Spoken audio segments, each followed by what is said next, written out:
안녕하세요. 친한 변호사 이주영 변호사입니다. 저는 상속 전문 변호사이고요.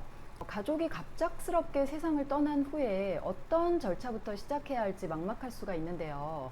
특히 망인이 돌아가신 후에 망인에게 어떤 재산이 있는지 또 빚은 얼마나 되는지 알지 못한 상황에서 망인 재산에 관해서 어떤 결정을 해야 할 수 있거든요. 근데 이때 제대로 처리하지 못하면 나중에 곤란한 상황이 발생할 수도 있기 때문에 망인이 사망하신 후에는 가장 먼저 망인의 재산과 빚을 정확히 파악하는 것이 중요합니다. 그래서 오늘은 망인 상속재산을 파악하기 위해서 가장 간편한 절차인 안심상속 원스톱 서비스라는 것에 대해서 알려드리도록 하겠습니다. 안심상속 원스톱 서비스는요, 단 한 번의 신청으로 망인의 은행, 보험, 증권 등 금융재산과 그리고 부동산, 자동차, 그리고 망인의 금융권 채무와 세금 채무까지 망인의 거의 모든 재산 내역을 확인할 수 있는 매우 유용한 서비스입니다.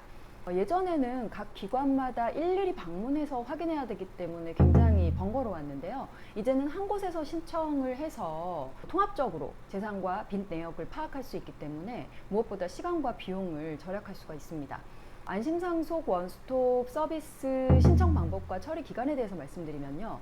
먼저 신청 방법은 망인에 대한 사망 신고를 먼저 한 다음에 그리고 주민센터에서 신청을 하거나 아니면 정부24를 통해서 웹사이트로도 신청을 할 수가 있습니다.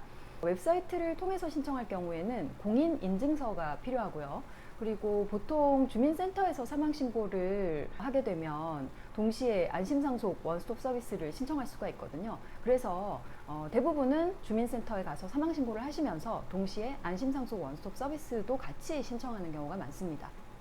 안심상속 원스톱 서비스를 신청하면 보통 14일 내에 결과가 통지되는데요.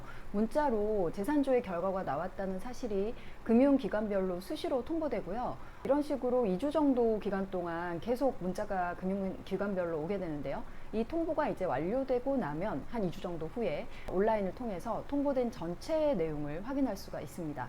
안심상속 원스톱 서비스를 통해서 통보되는 내용은 예금하고 보험, 이런 것들이 조회되고요. 예금의 경우는 예금이 있는 은행과 남아있는 예금 잔액을 확인할 수가 있습니다.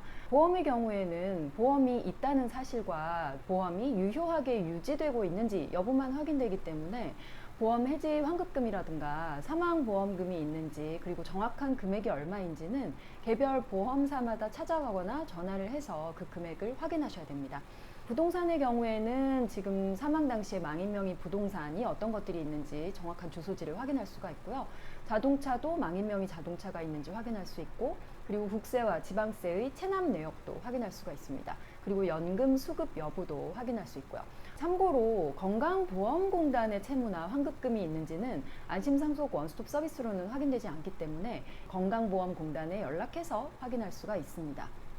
안심상속 원스톱 서비스를 통해서 망인 재산 내역을 확인한 결과 망인 채무가 더 많은 경우에는 상속폭이나 한정승인 절차를 통해서 상속인이 망인 채무를 상속받지 않도록 하는 그런 조치를 취해야 되고요. 상속폭이나 한정승인은 망인이 사망한 것을 안 날로부터 3개월 내에 해야 되기 때문에 가능한 한 빨리 안심상속 원스톱 서비스를 통해서 망인의 채무가 있는지 여부를 확인하시고 채무가 많다는 사실이 확인되면 바로 진행을 해야겠죠.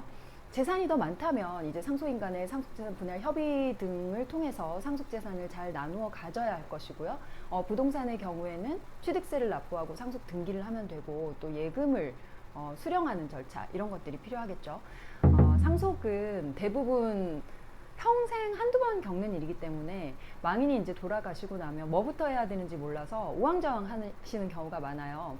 이 경우에 다른 것보다 우선 안심상속 원스톱 서비스를 통해서 망인 재산을 파악하는 것이 첫 번째고요. 그 후에 상속폭이나 한정 승인이라던가 또는 등기와 예금 인출 이런 상속 재산을 정리하는 것을 순차적으로 차근차근 해나가시면 될 것 같습니다.